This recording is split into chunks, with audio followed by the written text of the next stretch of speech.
qui, vous? Oh, tout doux, fils. Je suis le shérif. C'est à moi que vous avez envoyé le télégramme.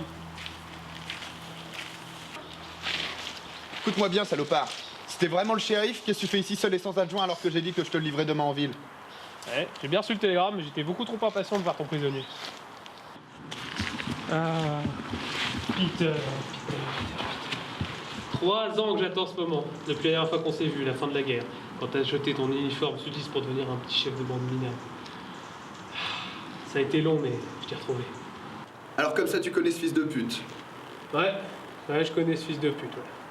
Il a tué mon frère il y a 3 ans à Gettysburg, c'est la première fois qu'on s'est vu. Et depuis, j'ai juré qu'une chose, le retrouver et le buter. Oh là, tout doux, ça reste encore mon prisonnier. Une fois que j'aurai remis à la justice et que j'aurai été payé, vous en ferez ce que vous voudrez. Par contre, il y a quand même un truc qu'il va falloir m'expliquer. Qu'est-ce que fait un shérif aussi loin de la ville sans ses adjoints? Mes adjoints, mon bon ami, ils sont en train de la garder, votre prime.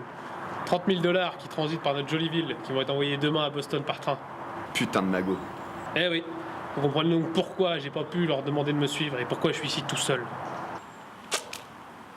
Ce magot, ça aurait été mon dernier coup avant de disparaître. Mon pauvre Peter, mais même si t'étais venu à bout de moi-même et de mes 5 adjoints, ce dont je doute, t'aurais jamais pu faire péter le coffre-fort et ce avec toute la dynamite du Montana. T'es fini, t'es une pauvre merde, tu vas crever tout seul au bout d'une corde. Et ça va me faire un bien fou. Tes hommes sont morts, ton camp a perdu la guerre, t'as perdu ta fortune familiale, ta femme a crevé de maladie. Il te reste vraiment plus rien. Ça fait des années que j'attends ça et ça va être un bonheur de devoir te balancer au bout de cette corde. Cette idée, elle m'obsède tellement que ce qui est le plus ironique, c'est que j'ai donné la date de notre rencontre comme code de ce putain de coffre-fort.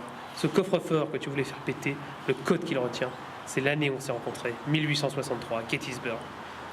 Mais t'auras jamais l'occasion d'essayer de le faire. Ah, shérif. Vous avez presque raison sur toute la ligne. C'est vrai. On a perdu la guerre. Je suis fauché. Ma femme est morte. Cependant, je pense que vous faites erreur sur un point. C'est vrai que j'ai perdu beaucoup d'amis. Mais il m'en reste au moins un.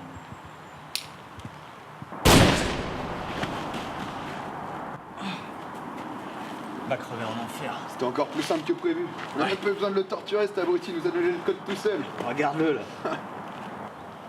Bon, il y a 15 miles jusqu'à la ville. Qui prend le cheval? Je te propose un truc. Si je dégomme cette pièce, c'est moi qui prends le cheval.